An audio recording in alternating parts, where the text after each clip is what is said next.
우리가 이제 오늘 마가복음에 대한 간단한 얘기, 우리 한번 짧은 시간이지만은 좀 상식적인 얘기지만 한번 마가복음에 대해서 우리가 같이 생각해 보려고 합니다.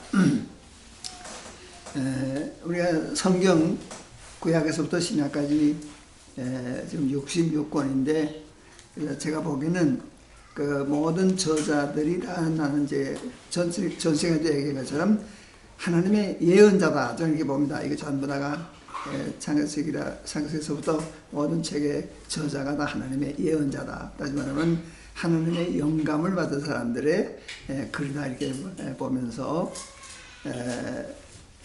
구약에서부터 여기까지 신약까지 아마 한 1000여 년 동안의 그 스팬 속에 형편에 따라서, 시대에 따라서 하나님은 살아계셔서 그 시대에 하나님의 백성들에게 필요한 것들을 이제 보여주시면서 예언자들을 통해서 이제 그걸 또 해석하게 하고 설명하게 하고 이제 그랬다고 보거든요. 근데 우선은 첫째는 하나님은 사건을 일으킨다.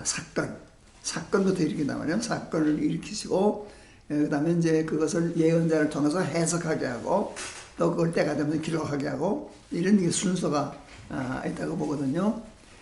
그래서 이제 우리 히브리 말에서는 이제 다발이라 그러면 말씀이도 되고 사건도 된다. 다발이 사건도 돼요. 하여튼 하나님께서 천지를 창조하는 사건을 일으키고 아브라함을 택해서 보내는 사건을 일으키고 하여튼 이 사건들을 이제 하나님을 일으켜서 그 사건을 통해서 말합니다. 사건을 통해서 우리에게 말씀하는데 우리가 늘 얘기한 대로 히브리서 1장 2절에 보면 이 모든 날 마지막에는 당신의 아들로 말씀했다. 아들이 말씀입니다. 아들이라고 하는 사건, 그게 다발인데 그게 바로 다발이란 말이에요. 그게 또 말씀이면서 사건이란 말이에요. 그 사건이 바로 우리에게 말씀으로 우리에게 주어지는 거란 말이죠. 자, 그럼 이제 마가라는 사람은 지금 예수 사건, 이 사건이 일어난 다음에 한 40년 후에 그 사건에 대해서 이 사람 영감을 받은 입장에서 이제 글을 쓴 거예요. 그러면 이제 그때는 상황이 있단 말이에요. 그때 그렇게 써야만 하고 또 하나님께서 필요하다면 그때 이런 사건, 이런 상황 속에서 하나님께서 주신 그 사건이 우리에게 어떤 의미가 있다고 하는 것을 마가라는 예언자를 통해서 또 그 시대 사람들에게 먼저 가르치고 그것이 오늘도 우리는 2000년 후에 이걸 또 공부하게 되는 겁니다. 자, 그러면은 우리 이제 마가복음에 들어가 봅니다. 마가복음에 들어가 보면 맨 처음에 첫 줄이 하나의 말하면 그 대지라고 있습니다. 마가복음 대지가 맨 첫 줄이 나옵니다. 거기 보면 하나님의 아들 예수 그리스도의 복음의 시작이다, 이렇게 번역이 됩니다. 이게 번역이죠. 번역이 그렇게 되어 있어요. 그러나 이제 원문을 다시 한번 자세히 보면 그렇게만 해석되는 게 아니라고 저는 봐요. 여기 맨 앞에 아르케라는 말이 나옵니다. 아르케다. 복음의 아르케다. 이렇게 나옵니다. 이 아르케라는 말이 도대체 뭐냐 하는 거예요. 우리는 일단 시작이라고 말하지만은 그 시작만이 아니고 복음의 하나의 근원, 혹은 복음의 하나의 핵심, 복음의 그 원리, 이렇게도 여러 가지 의미가 있다고 보거든, 아르케. 이건 복음의 원리가 여기다, 이렇게 볼 수 있거든요. 근데 복음이 뭐냐? 예수 그리스도가 복음이라는 거예요. 예수 그리스도, 즉 복음의 원리. 예수 그리스도 속에 우리에게 복음, 아까도 우리가 설교도 했지만은 예수 그리스도 사건이 바로 우리에게 복음이 되거든요. 근데 그 예수가 누구냐? 하나님의 아들이다. 하나님의 아들이 사람이 된 사건, 이것이 바로 복음이라는 거란 말이죠. 그래서 예수가 사람이었다면 우리에게 복음이 될 필요가 없어요. 하나님의 아들인 예수가 바로 복음의 근원이다, 이렇게 볼 수가 있다고 말입니다. 그러니까 이제 마가복음 저자는 그런 입장에서 예수를 소개하면서 이분이 바로 복음이다, 예수가 바로 복음이다, 이러면서 이제 우리에게 이제 가르치려고 저는 생각을 해요. 자, 그러면은 예수가 예수를 이제 믿는 교회가 지금 30년, 주 30년에 생겨가지고 70년까지 한 40년 동안 이제 지나오는 가운데 그때 그 상황이 어떤 거냐. 마가가 이미 이 글을 써야 되는 상황이 어떤 상황이냐. 그 특정 상황 때문에 하나님께서 특정 인간을 불렀고 마가를 불렀고 그를 통해서 지금 그 특정 상황에 있는 교회에게 말씀을 주려고 하는 거거든요. 필요 없는 말을 하는 게 아니거든요. 하나님은 그때 꼭 이런 것이 필요하기 때문에 그렇게 되지 마가복음을 기록한 거란 말이죠. 자, 그러면 이제 어떤 상황이냐. 어떤 상황이기 때문에 마가라는 사람을 택해가지고 그렇게 기록하게 했느냐 하는 겁니다. 자, 그거는 우리가 대개 이제 학자들의 말에 의하면은 70년, 다시 말하면 66년에 시작해가지고 70년에 종결된 유대 전쟁을 대개 이제 생각하는 겁니다. 유대 전쟁이고 그 전에 이제 63년에 네로가 박해하는 사건이 있고요. 또 뭐 그 전에도 이제 기독교가 자꾸만 이제 박해를 당하면서 이제 어려움 속에 이제 기독교가 이제 발전돼 나간단 말이요. 그러면 이 박해, 예수 믿다가 고통을 당하고, 예수 믿다가 죽고, 예수 믿다가 뭐 많은 이 고통을 당하는 이런 상황에서 예수를 왜 믿느냐? 뭐 예수가 뭔데 왜 예수 믿는 것 때문에 왜 죽어야 되느냐? 왜 고통을 당해야 되느냐? 난 고통 당하기 싫다. 난 죽기 싫다. 그래서 예수 믿다가 낙오자도 생기고 뭐 배신하는 사람도 생기고 배교자가 생기고 이렇게 해서 막 교회가 혼란해진 거예요. 교회가 지금 자꾸만 발전하는 게 아니라 발전하는 가운데 이런 박해 때문에 자꾸만 이제 많이 여동이 되고 소란하게 되고요. 자, 그런데 그동안 그런 가운데 지도자들이 다 죽어간단 말이에요. 뭐 지방에서 여러 사람들이 조그만 교회 목사들로 잡혀가고 죽고 이러지만은 그 중에 가장 대표적인 베드로가 죽잖아요. 그 다음에 한 2년 후에 또 바울이 죽잖아요. 완전히 말해서 암흑시대가 옵니다. 이 세상 암흑시대가 오는 거야. 이거 뭐 캄캄하고 뭐 예수를 믿어야 되느냐 뭐 이런 회의가 생긴 거란 말이에요. 그래서 이 교회가 상당히 위기에 있습니다. 이 마가복음을 기록할 때 교회는 상당히 위기에 처해 있다. 이렇게 보거든요. 그럼 그때 이 마가라는 사람은 참 마가의 집에서 예수님께서 성찬식도 했고 마가의 집에 늘 찾아왔고 예수를 직접 본 사람이거든요. 마가는. 그러면 이 마가는 뭐 의심할 수가 없어요. 예수님에 대한 신앙이 아주 굳은 사람이거든요. 그러니까 이 마가가 그때 자각을 하니 야 이거 내가 아니면 안 되겠다. 나의 선생님 바울도 죽고 베드로도 죽었지만 이제 내가 할 일이 있지 않느냐. 이렇게 해서 또 하나님께서 그에게 영감을 주고 그래가지고 이제 그 교회를 살리기 위해서 이런 이제 복음서를 쓰면서 예수가 정말 하나님의 아들이고 예수를 믿어야만 된다고 하는 이것을 가르치려고 하는 그런 목적을 가지고 쓴단 말이에요. 그래서 이제 처음에 복음의 핵심, 복음의 요령이 바로 예수다. 하나님의 아들이 예수가 된 건 이 사건이다. 이러면서 이제 첫 줄에 이렇게 쓰고서는 그걸 이제 설명해 나가는 거예요. 자, 그런데 그 마가복음을 전체를 읽어보면은 그 이제 그 배열하는 그 사건들을 배열하는 데 있어서 그 내용이 118개의 사건이 나옵니다. 118개의 사건이 여기 나와요. 크루트 알란트의 그 분류에 의하면은 116개의 사건이 나오는데요. 하여튼 그거를 배열한대요. 쭉 배열하는데 우리가 보면 이제 갈릴리 사건입니다. 전에 갈릴리에서 쭉 나오다가 10장까지 1장에서 10장까지가 갈릴리에서 된 사건을 쭉 얘기해요. 11장에서부터 16장까지가 예루살렘에서 한 주간 동안 한 겁니다. 한 주간 동안에. 주일날이 팜선데이 아닙니까? 주일날 입성하거든요. 주일날 입성해가지고 그 다음 주일날 부활하잖아요. 그러니까 말하면 8일 동안의 사건을 6장을 하려 합니다. 그런데 앞에 있는 갈릴리 지방에서 된 사건을 10장으로 표현했단 말이에요. 그럼 아무리 따져봐도 1년이 안 돼요. 거의 한 1년밖에 안 돼요. 갈릴리에서 된 사건을 다 해봐야 한 1년치밖에 안 됩니다. 365일이라고 생각합시다. 365일을 10장에다 나타내고 여기 7일 동안의 것을 6장으로 표현했단 말이에요. 그러니까 이 비례를 보라고. 비례를 보면은 한 60대 1 정도로 이 마지막 것이 거기가 이제 중점이잖아요. 한 60대에 가까운 그 덴시티가 가지고 거기 중요성이 마지막에 있는 거예요. 마지막 6장 속에 완전히 바로 빡빡한 의미를 담고 있는 거예요. 자, 그러니까 마가복음을 기록한 사람은 지금 뭘 말하려고 하느냐 하면은 이 마지막 이 예수님의 순환사. 예수님의 순환사가 이 중요한 거란 말이죠.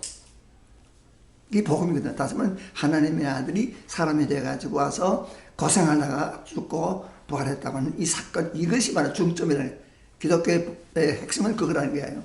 예.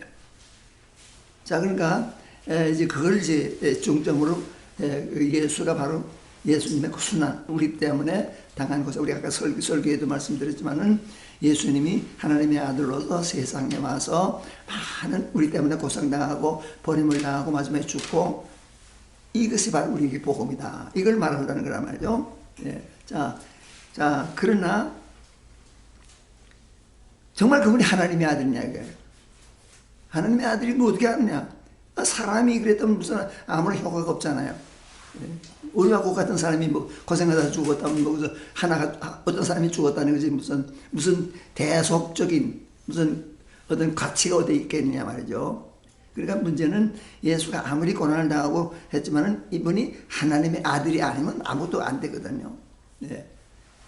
그러니까 이제 마가는 그 앞에 나오는 길다란 10장에 걸친 서론입니다. 이게. 본론은 마지막에 그 예수님의 순환사가 본론이고 길다란 서론을 붙였다. 서론을 붙인 그런 형식으로 지금 글을 썼다 이렇게 보는 거예요. 네. 자, 그러면은 예수님께서 참 하나님의 아들이었다는 증명을 해야 되거든요. 예수가 하나님이었다는 증명을 해주려는 게 마지막 10장까지의 노력이란 말이죠. 네. 자, 그러면 그 예수님이 하나님의 아들이었다는 증거가 어디에 있느냐. 이제 하여튼 이거 기록된 대로 보면은 몇 가지가 나옵니다. 한 11가지, 이게 분리해보면요. 한 11가지가 되는데, 우선, 맨 처음에 이제 그 세례 요한이 얘기가 나오거든요. 세례 요한이 광야에 나타나서 회개하고 세례를 받아라. 이런 얘기를 하니까 사람들이 와서 이제 수많은 사람들이 와가지고 예수님 앞에 나와서 회개하고 세례를 받고요. 받았다. 이런 얘기들이 나오거든요. 근데 그 얘기를 왜 하느냐 말이야. 그거 왜 맨 앞에 나오느냐 그거예요. 어째서 세례 요한의 얘기가 마가복음의 첫 번째 스토리가 되느냐는 거예요. 예, 자, 거기서 우리 설교하는 사람이 보통 그래요. 세례 요한은 참 겸손한 사람이다. 예수를 높이고 예수를 흥해야 되고 자기는 쉬어야 된다 뭐 이런 식으로 해서 아주 겸손한 선교사다 이걸 설교한단 말이에요. 예? 뭐 그럴 수도 있죠. 그러나 마가가 그 말을 그 얘기를 요한을 위해서 썼겠느냐? 예? 요한이 훌륭하다는 말을 하려는 게 목적이냐 말이에요. 그게 아니거든요. 요한의 증언을 통해서 예수가 누구냐 하는 걸 말하려는 거예요. 예?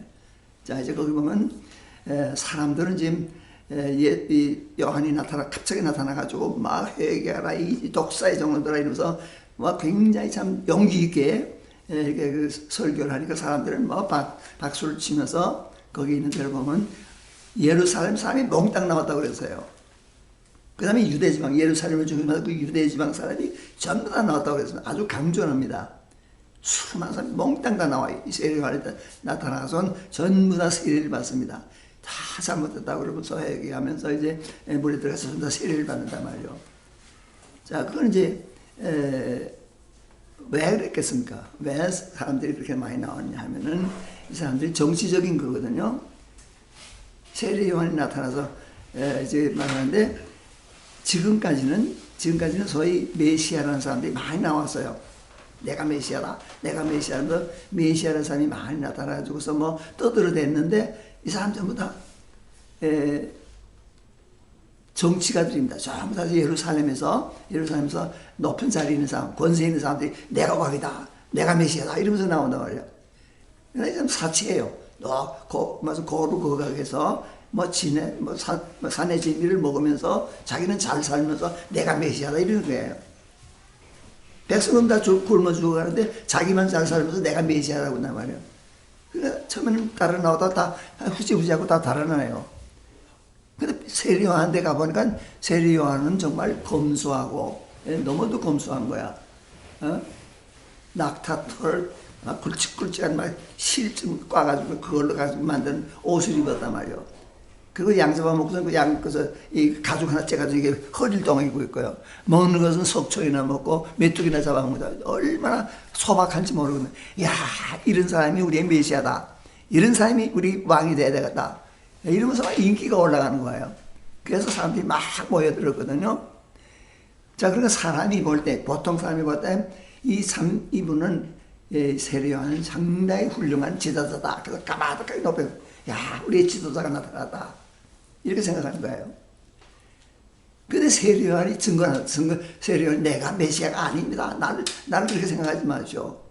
당신들이 나를 이렇게 높이지만 내가 절대로 메시아가 아닙니다. 이렇게 말하면서 이 세례 요한이 예수를 증언해요. 뭐라고 증언하냐? 세례 요한이 증언하는 뭔가 하면은 내 뒤에 오신 분이 있는데 그분은 감히 내가 허리를 굽혀서 그의 신들매를 풀고 매할 자격이 없다는 거예요. 그건 자격도 없는 사람이 이렇게 나오거든요. 겨우 내가 신들매나 풀 사람입니다. 이렇게 말하면요. 종이라는 사람이 난 종이라면 종은 사람이거든요. 나보다 조금 넘으면서 어떤 때는 부자에다가도 가난하지만 종이 될 수 있잖아요. 종과 주인과 관계 그 정도밖에 안 되네요. 사람이라면. 네.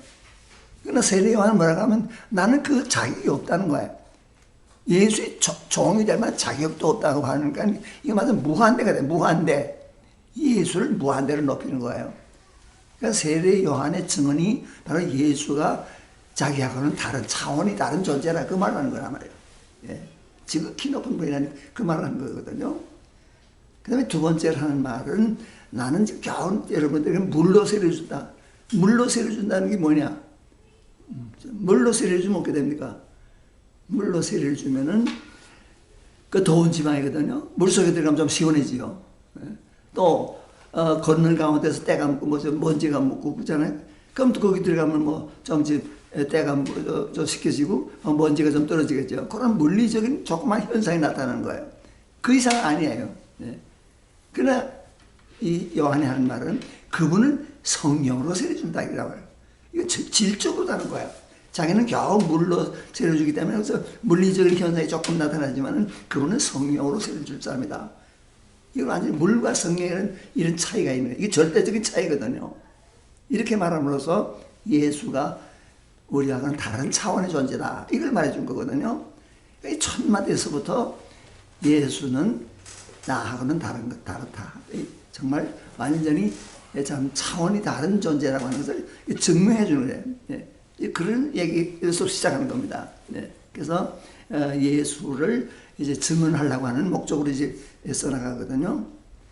자, 이제 그 다음에 보세요. 그 다음에 이제 세례 주는, 그 다음에 예수가 세례 받는 얘기가 나오거든요. 그 다음에 예수가 세례 받을 때에 예수님도 똑같이 모양은 사람이니까 사람에서 나사렛 사람과 섞여가지고 와서 세례를 받잖아요.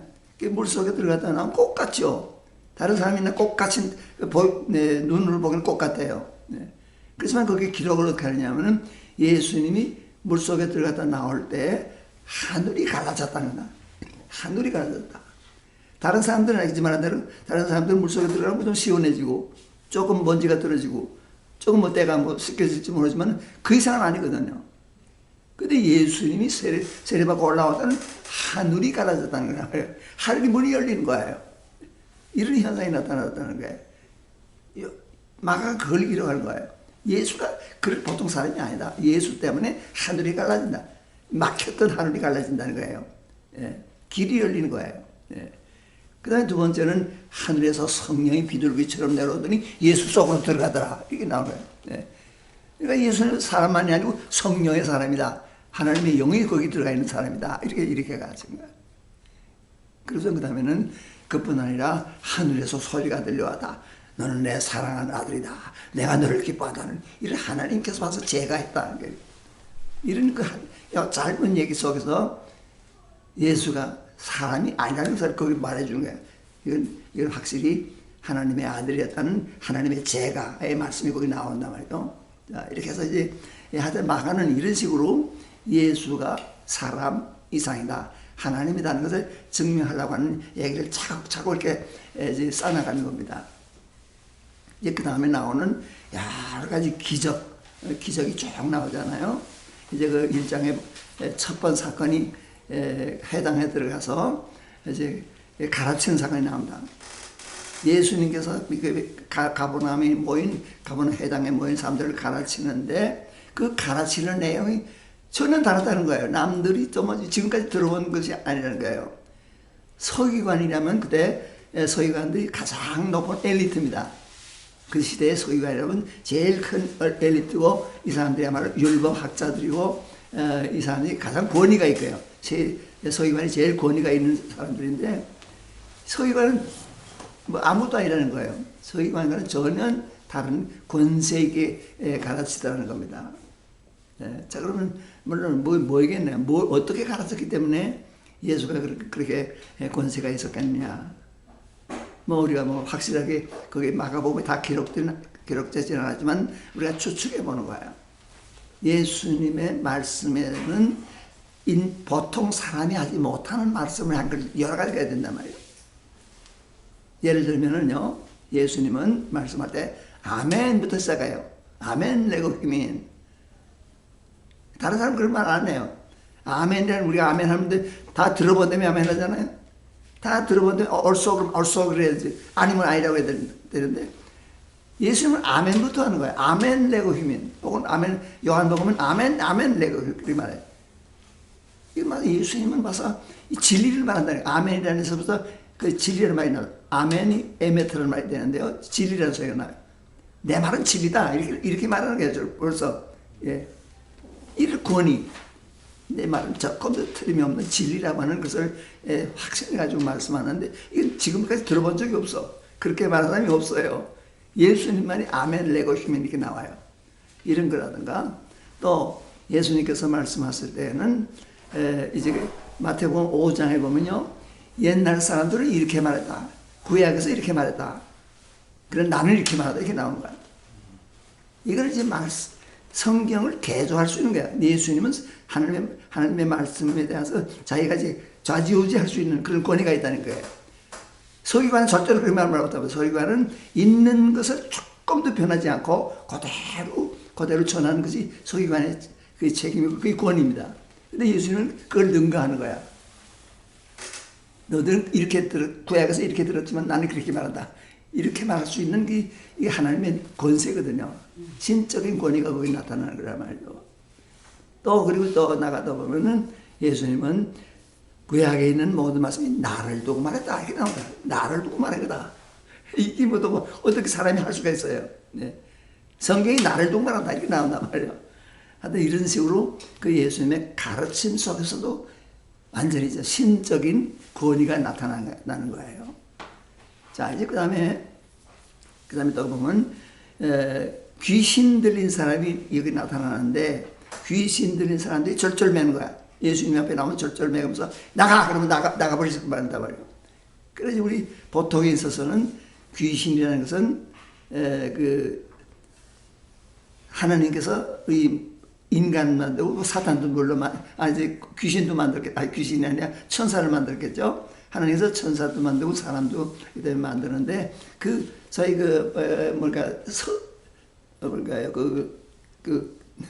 서열이 하나님이 제일 위고 그다음에 사람이고 그다음에 천사거든요. 예, 천사가 사실 밑에 있는 거죠. 그렇지만은 어떤 점에서는 천사들이 우리보다 어떤 점에서는 나은 것이 있단 말이에요. 예.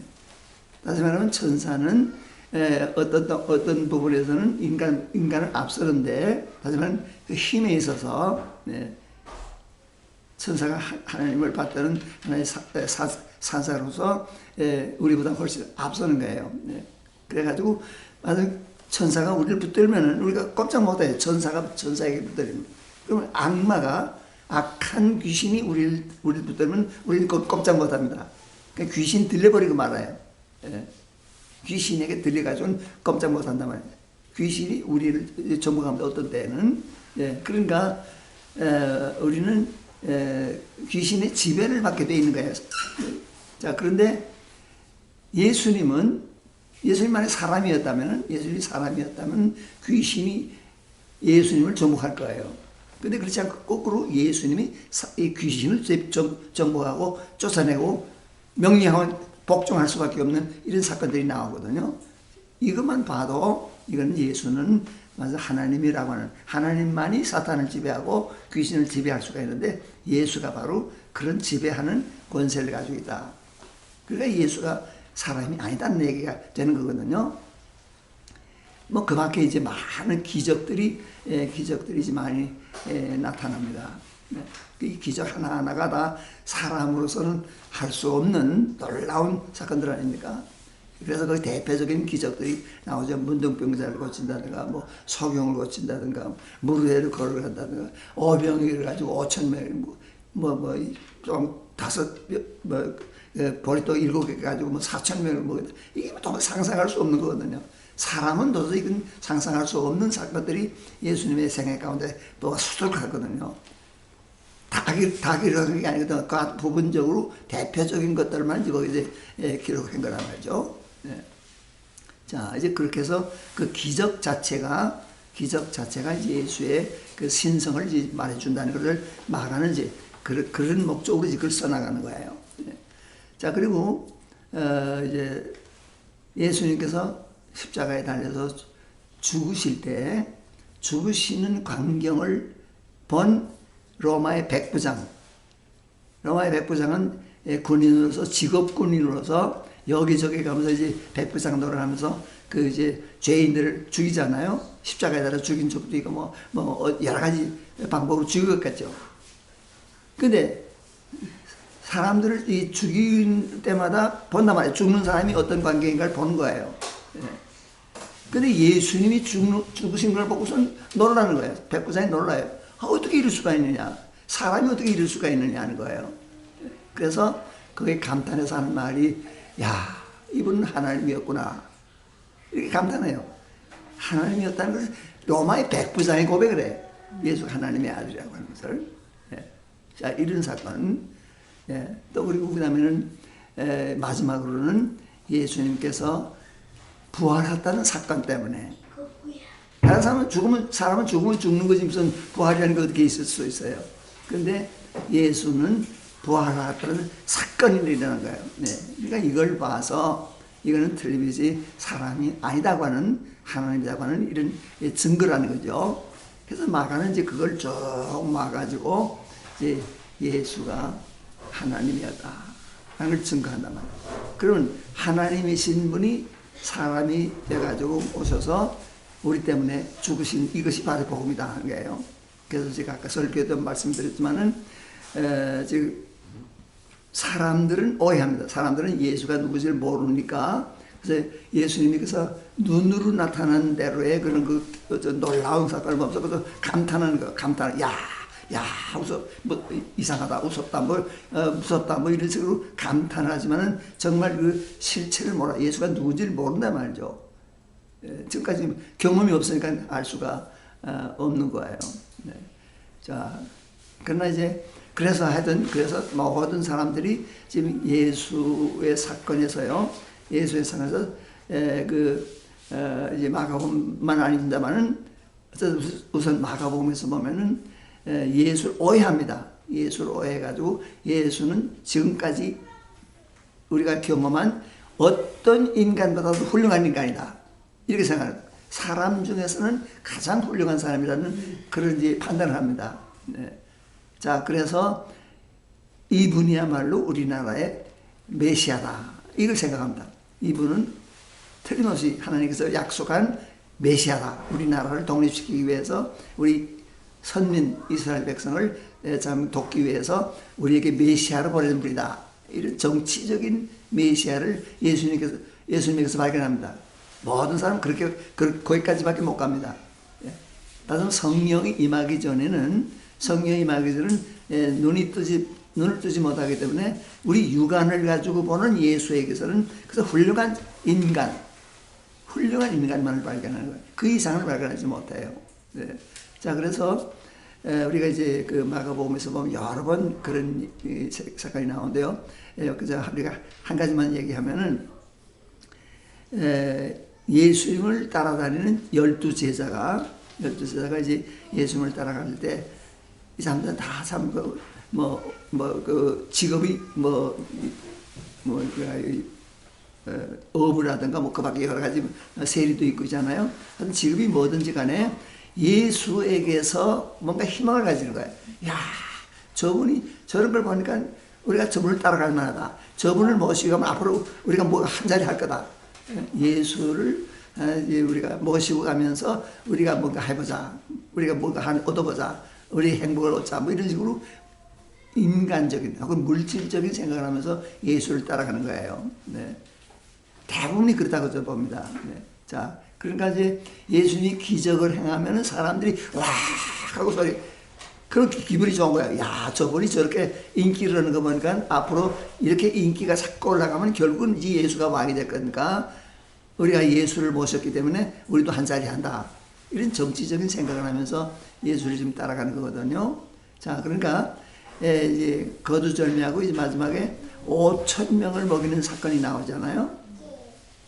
오병이어를 가지고 5,000명 혹은 10,000명인지 알 수 없지만 그 많은 사람을 먹인 사건이 일어났을 때 결국은 요한복음에 나오잖아요. 요한복음 6장 15절이 나오는 것처럼 사람들이 뭐 틀림없이 야, 이건 틀림없다. 이제는 뭐 더 생각할 필요 없다. 예수가 우리의 왕이다. 그래서 억지로라도 예수를 왕으로 삼으려고 했다. 그 말이 나옵니다. 요한복음 6장 15절에 억지로라도 왕으로 삼자. 이런 운동이 벌어졌어요. 네. 이걸 보면 잘 알잖아요. 이게 결론이거든요. 다시 말하면 모든 인간이 예수를 따라 나올 때 예수가 왕감이다. 우리나라의 임금감이다. 예. 그러니까 따라간다는 거예요.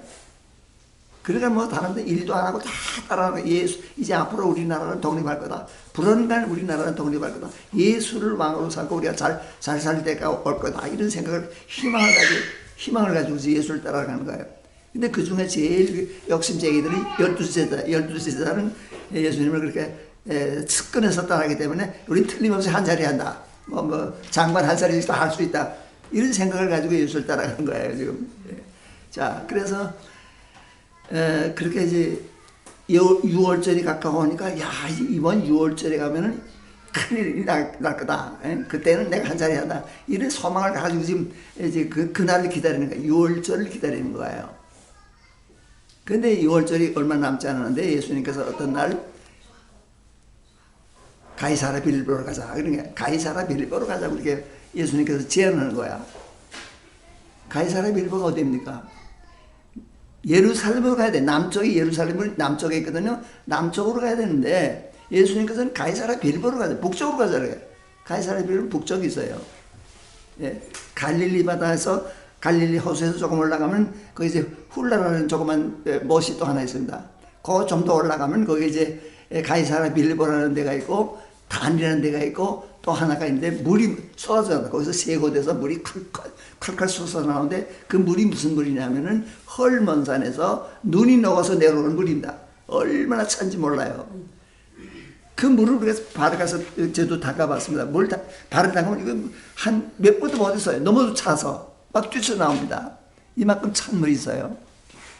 근데 예수님께서 그런 찬물이 있는 것으로 제자들을 계속 가는 거야. 가이사랴 빌보로 가자. 그렇게 말하는 거야. 그러니까 이 제자들이 아니 왜 거길 왜 갑니까? 남쪽으로 가야 되지 않습니까? 아마 그렇게 항의했을 거예요.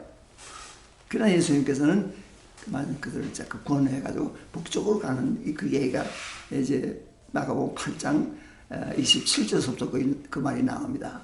네. 자, 그러면서 예수님께서는 가시면서 찬물이 흐르는 요단강에 발을 담그고 몸을 담그고 시키는 거죠. 시키면서 야, 여러분 나에 대한 여론이 어떻습니까? 물어보는 거야. 나에 대한 여론을 다 얘기해달라고.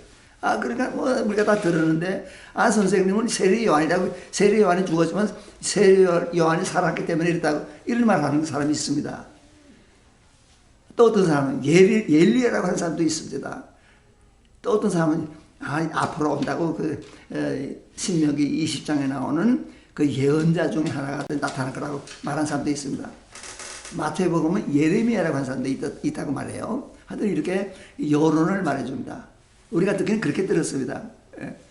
자, 그럼 너희들은 나를 누구라고 하느냐? 그러니까 뭐 베드로를 대표해가지고 한 말이에요.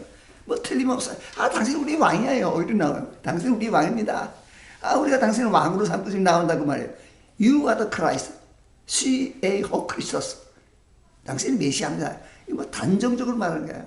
당신은 우리 정치적인 메시아로 알고 우리가 따라옵니다. 그렇게 말하는 거예요. 네. 그럴 때 예수님께서 하지 마시고 책망을 합니다. 무슨 소리 그따구 소리 하느냐? 엄하게 책망했다는 말이 납니다. 거기에 저희 에피티메이스라는 동사가 나오는데요. 책망입니다. 책망. 그런 말 하면 안 된다. 책망하는 거예요. 그게 잘못된 생각이라는 얘기죠. 하여튼 책망을 하고서는 31절에 마가복음 31절에서 예수님께서 자기의 정체를 말한다. 나는 너희들은 지금 이렇게 생각하지만은 나는 이런 존재다. 이렇게 말하는 것이 바로 우리가 설교 시간에 얘기했지만은 나는 인자인데 하늘에서부터 인자인데 인자는 많은 고난을 받아야 한다.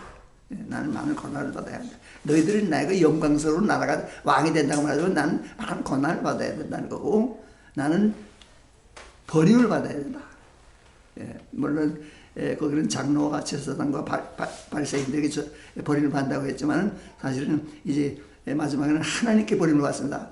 엘리 엘리 라마 사박타니 하나님께로부터 버림을 받는 그러니까 버림을 받아야 돼. 반드시 난 버림을 받아야 된다. 그리고 나는 죽어야 된다. 거기에 반드시라는 말이 나옵니다. 내이라는 말이 나와요. 반드시 난 세 가지 반드시 내가 겪어야 될 것이 있다. 그래서 자기 아이덴티티 끝내요. 예수님의 너희들은 나를 이렇게 생각하지만 나는 이렇다. 이렇게 해서 자기의 정체를 말해줍니다. 근데 그걸 알아듣지 못해요. 제자들이 그 말을 알아듣지 못해요. 베드로가 나서 아니 이게 무슨 소리입니까? 예수님을 붙들고 아니 그따구 소리 하니까 취소하셔. 거기 책망했다는 말이 또 나옵니다. 예수를 책망했다 할 말이 나옵니다. 베드로가 예수를 책망해요. 거기서 동사가 꼭 같은 동사예요. 30절에 나오는 동사하고 32절에 나오는 그 동사하고 같이 책망했다 말이 나옵니다. 베드로가 예수를 책망합니다. 이미 다 된 이 마당이 무슨 소리입니까? 그런 시시한 소리 하지 마시오. 이러면서 취소하라고 이제 예수님을 책망하다. 그런 얘기가 나옵니다. 그때 이제 예수님께서 베드로를 꾸짖습니다. 거기 또 똑같은 책망한 다음에 또 나옵니다. 같은 동사가 나옵니다. 예수를 꾸짖어서 가라사대 사탄아 물러가라 이렇게 나온다. 보세요. 그 예수를 정말 메시아, 참된 메시아로 깨닫지 못하고 정치적인 메시아로 알고 따라가는 사람들을 향해서 너는 하나님의 일을 생각하지 않고 사람의 일을 생각하고 있다. 사탄이다. 물러가라. 이렇게 예수님께서 말씀했다는 얘기예요. 하여튼 이런 걸 보면서 이제 사람들은 예수를 자꾸만 그렇게 정치적인 어떤 그 세상적인 물질적인 나라의 왕이 돼가지고 자기들 세상에서 잘 살고 세상에서 복 받고 세상에서 행복하게 만들어주는 그런 물질적인 영도자로만 생각하기가 쉽단 말이에요. 그래서 이제 거기 말하면 사람의 일을 생각하다. 하나님의 일을 생각하지 않고 사람의 일을 너희들 생각하고 있다. 이렇게 해서 이제 책망하는 대목이 나오거든요. 그러면서 결국 아까도 말했지만 10장 45절에 보면은 이 말을 한다면 아까 이제 8장에 한 말을 했잖아요. 나는 이제 고난을 당하다, 죽임을 당한다라고 말을 했고 첫 번째 자기의 그 고난에 대한 예고입니다. 근데 9장에 가면 똑같은 말을 또 해요. 9장에 가서 같은 얘기를 또 합니다. 그 10장에 가면 또 나와요. 10장에도 가서 또 이제 가면서 예수님의 말씀을 그 말 다 들었는데도 제자들이 가면서 야 이번에 예루살렘에 가면 누가 총리할 것이냐, 누가 무슨 장관할 거냐, 이걸 자꾸 따지는 거야. 자기들끼리 예수님의 말씀을 이해를 못해요. 그래서 계속해서 이 정치적인 생각만 하는 겁니다. 네. 자, 그래서 예수님께서는 너희들은 그러면 안 된다.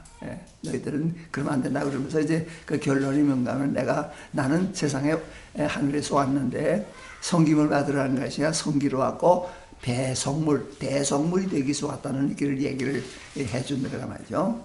자, 이렇게 해가지고 이제 예수의 정체를 예수님 스스로가 말해준다. 나는 인자로 왔고 하나님의 대속물이 되기 위해서 온 자라고 하는 것을 스스로 말해주는 대목들도 나옵니다. 자, 그래서 오늘 우리가 그 마가복음에서 그 핵심은 하나님의 아들이 사람에 대해서 대속물이 대해서 인간을 죄에서 건지려고 하는 그것이 하나님의 목적이라는 것이죠. 그걸 이제 말해주면서 그분이 틀림없이 하나님의 아들이었다. 이걸 말해주려는 것이 바로 마가복음이다. 이제 우리가 그렇게 아마 이해하면 될 것 같아요. 그래서 우리가 이제 그렇게 해서 간단하게 마가복음에 대한 설명을 마치겠습니다. 마가의 직업이요. 네. 이제 제자들 직업이 뭐 마태나 세리 이렇게. 마가의 직업이 마가는 아까 잠깐 얘기했지만 마가는 예루살렘 사람이거든요. 예루살렘의 부자의 아들이에요. 부잣집 아들이야. 마가의 다락방이 있고 거기서 이제 예수님께서 봐서 사실 공관복음을 보면 그 생각이 안 되지만은 우리가 요한복음과 같이 생각해 보면 예수님은요 공생의 3년 동안의 절반 이상을 예루살렘과 유대 지방에 살았습니다. 공관복음에서는 갈릴리의 사건만 자꾸 얘기하지만 사실 요한복음을 보면 절반 이상이 예루살렘과 유대 지방에서 됐습니다. 그러니까 예루살렘에 와 있는 동안 예수님은 종종 마가의 집에서 잤을 거예요. 마가는 부잣집이고 아주 예수님을 또 동정하는 사람이기 때문에 늘 이제 아주 그 집안과 상당히 교류가 있었거든요. 그다음 마지막에 이제 성찬식도 그 집에서 했단 말이에요. 성찬식도. 그래서 사실 그 마가복음의 맨 마지막에 예수님께서 잡힐 때 마가가 이제 혼입을만 쓰고 갔거든요. 혼입을만 쓰고서 왜냐하면은 그 집에서 성찬식을 하고서 떠났는데 경찰이 온 거야. 경찰이 와서 그러니까 몰래 나가서 이제 급하니까 잠자다가 이부자리 그 겉옷만 입고서 막 달려가서 알려주는 거예요. 겟세마네 동산에 가서 이 마가가 거기서 붙들이니까 막 벗어버리고 달아나다는 그런 얘기거든요. 하는데 그러니까 많은 경험이 마가의 경험은 지금 예수님과 밀접합니다. 그리고 이제 여러 가지로 하여튼 그 마가는 그런 경험에 토대로 해가지고 예수에 대한 신앙을 크게 가졌거든요. 젊은 사람이면서 엘리트면서 예루살렘이니까 로마 말도 알고 헤라 말도 알고 히브리 말도 알고 아주 엘리트라고 해요. 마가는 상당히 엘리트입니다. 그런 사람이 이제 예수 운동이 있을 때 저희 바울의 전도단에 가입하잖아요. 하여튼 이렇게 해가지고 계속해서 예수 기독교 발전에 있어서 마가 굉장한 그 공헌을 합니다. 그런 사람이기 때문에 이제 베드로가 죽고 바울이 그다음 바울에게 갔거든요. 베드로가 죽은 다음에 바울한테 가서 바울을 속이거든요. 그다가 바울까지 죽은단 말이에요. 그러다가 이제 각성을 하고서 이제 글을 쓰는 거예요. 그렇기 때문에 상당한 그 마가는 경험이 있고 실제적인 경험이 있는 사람이고 목격을 한 사람이고 그렇기 때문에 이제 정말 영감을 받은 사람으로서 이런 걸 할 수밖에 없었다 이렇게 보는 거죠. 그 당시에 그 각 지역별로 있던 사람들이 언어를 서로 좀 다른 언어들을 그러니까 이제 그 다른 제자들은 저희 갈릴리 아람에 읽습니다. 갈릴리 지방 아람어를 씁니다. 예, 아라메기 예루살렘 아라메이크하고 갈릴리 아라메이크 또 달라요. 방언이 달라요. 예, 우리 서울 사투리하고 뭐 제주도 사투리 다른 것처럼 이렇게 좀 다르거든요. 예. 그러나 이 마가는 예루살렘 맞은 표준말을 쓰는 사람인데 표준말이라는 것이 맞은 예루살렘 아라메이고 그러면서 로마 말도 하고 헬라 말도 하는 이런 아주 엘리트였다고 하는 거죠. 통역을 예, 예, 그럼요. 그러니까 아주 이걸 쓸만한 자격이 있는 사람이라고 해야 되겠죠. 예. 네. 또 질문.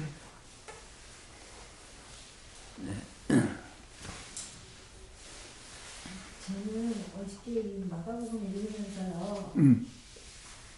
그때 당시에도 많은 제자들도 예수님을 오해했던 것처럼, 그러니까 저 자신에게서도 우리가 예수님을 만나서 주는 것보다는 항상 받는 거에 집중하는 게 아닌가 하는 생각이 들었어요. 그냥 이게 쭉 이렇게 훑어서 읽는데 그게 그런 게 우리 지금 현실의 교회에서도 많이 있지 않을까요? 그러니까 우리가 하나님을 믿는다고 하면서 그러니까 하나님한테 뭘 받는 데 많이 집중하는 것 같고 하나님의 모습은 오히려 자신을 비워서 우리에게 대속물을 주시는 거였는데 우리 교회의 상황이 그런 면에서 조금 잘못된 것이 아닐까. 저 자신에게서도 보는 그런 문제. 그래서 우리 마가복음만 보면은 마가복음은 이제 우리가 이제 지금까지 얘기한 대로 그 예수의 아이덴티티를 지금 밝히려는 거거든요. 그러니까 지금 그 생활에 대한 얘기는 아직도 안 나오는 거예요.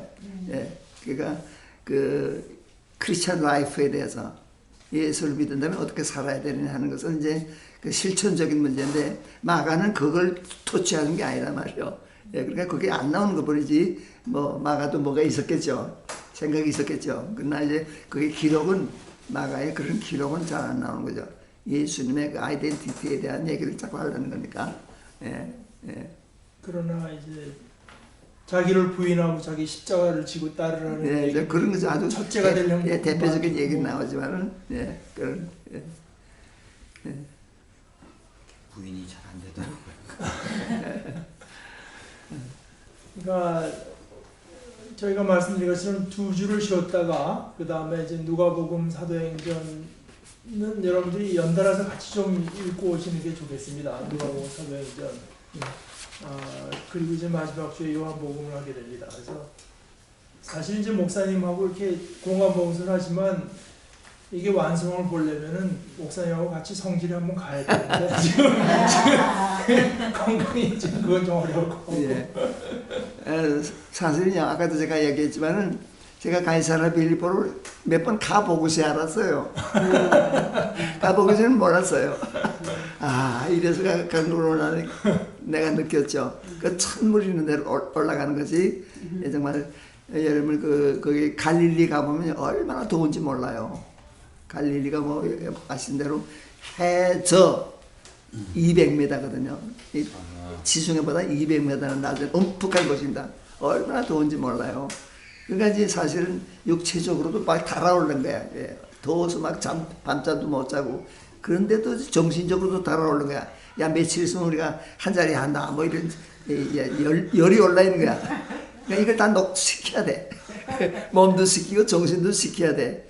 그러니까 찬물 있는 데로 갔다 는 느낌을 내가 가지게 되더라고요. 목사님 말씀하시니까 단이 거기가 이제 수원지가 그러니까 요가 전치사 from이거든요. from 단, 요단강이라는 단으로부터 내려온 강이기 때문에 그러니까 거기가 수원지니까 눈 녹은 물이 막 그냥 수원지를 솟아나는 데니까 그래서 가봐야겠군요.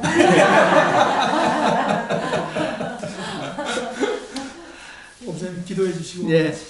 자비로우신 주님 감사합니다. 오늘도 거룩한 날 주님 앞에 우리가 마음을 담아두어서 예배드리게 하시고 은혜 받게 하시고 또 격려를 받게 하신 것 감사합니다.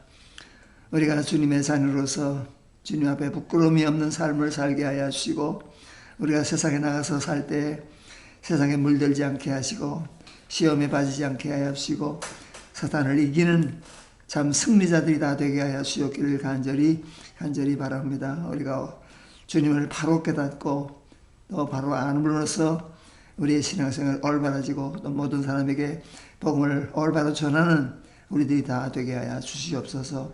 우리는 나라를 이 모든 어려움에서 건져 주시옵기를 간절히 바랍니다. 사람의 힘으로 할 수 없는 것을 깨닫습니다. 은총을 베풀어 주셔서 아버지의 사랑으로 이 나라에 새로움을 주시고 또 참 통일되는 그 시간이 속히 오게 하여 주시옵기를 간절히 바라옵고 예수님의 이름으로 기도합니다. 아멘.